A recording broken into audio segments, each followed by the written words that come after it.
DA নিয়ে আবারও খুব গুরুত্বপূর্ণ আপডেট। তো ভিডিওটি 1 সেকেন্ডের জন্য স্কিপ করবেন না, পুরোটা দেখবেন। আর আপনি যদি আমাদের চ্যানেলের নতুন দর্শক হয়ে থাকেন এবং চ্যানেলকে সাবস্ক্রাইব না করে থাকেন, তো অবশ্যই চ্যানেলকে সাবস্ক্রাইব করবেন এবং আমাদের পাশে থাকবেন। তো ভিডিওটি শুরু করা যাক।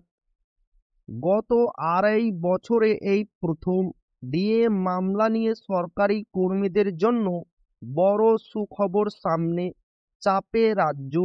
বাংলার ডিএ মামলা ঝুলে রয়েছে সুপ্রিম কোর্টে।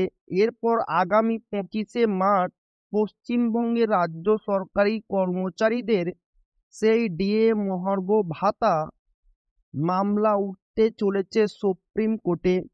বৃহস্পতিবার সুপ্রিম কোর্টের অ্যাডভান্স লিস্ট অনুযায়ী আগামী 25শে মার্চ ডিএ মামলার শুনানি সর্বোচ্চ আদালতে। যদিও কোন বেঞ্চে সে মামলা উঠবে তা এখনো জানানো হয়নি। ডিএ মামলা বিচারাধীন সুপ্রিম কোর্টে। এদিকে সম্প্রতি 4% হারে ডিএ বৃদ্ধি করেছে রাজ্য সরকার। বর্তমানে 14% হারে ডিএ পাচ্ছেন সরকারি কর্মচারীরা। এপ্রিল থেকে তা হবে 18%। কারণ 1 এপ্রিল থেকে বর্ধিত ডিএ কার্যকর হতে চলেছে।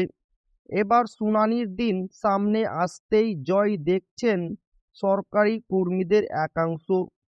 এ বিষয়ে রাজ্য সরকারি কর্মচারীদের একটি সংগঠন ইউনিটি ফোরামের আহ্বায়ক মৃন্ময় শ্রীমানি বলেন, গত 2.5 বছরে এই প্রথম মহার্ঘ ভাতা মামলা সুপ্রিম কোর্টের অ্যাডভান্স লিস্টে প্রথম 100-র মধ্যে উঠেছে।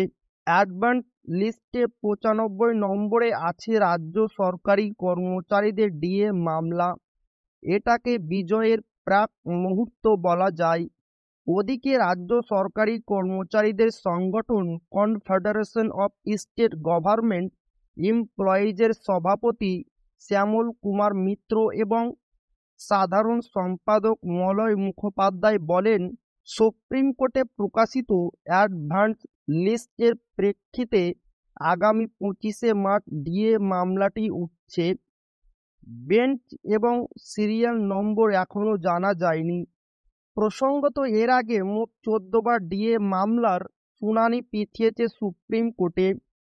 সেই 2022 সালের নভেম্বর থেকে সুপ্রিম কোর্টে ডিএ মামলা চলছে। বর্তমানে 2025 সাল। এর মাঝে বহুবার ডিএ মামলা শুনানির জন্য উঠলেও শেষমেশ শুনানি হয়নি।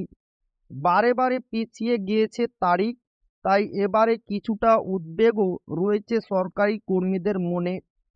তো এই ছিল ডিএ নিয়ে খুব গুরুত্বপূর্ণ আপডেট যা আপনাদের মাঝে শেয়ার করলাম। তো ভিডিওটি ভালো লাগলে অবশ্যই আপনার বন্ধুদের শেয়ার করবেন যাতে তাদের উপকার হয়। আর আপনি যদি এখনো আমাদের চ্যানেলকে সাবস্ক্রাইব না করে থাকেন, তো অবশ্যই চ্যানেলকে সাবস্ক্রাইব করবেন এবং আমাদের পাশে থাকবেন। তো আবারও দেখা হবে ডিএ রিলেটেড খুব গুরুত্বপূর্ণ ভিডিওতে।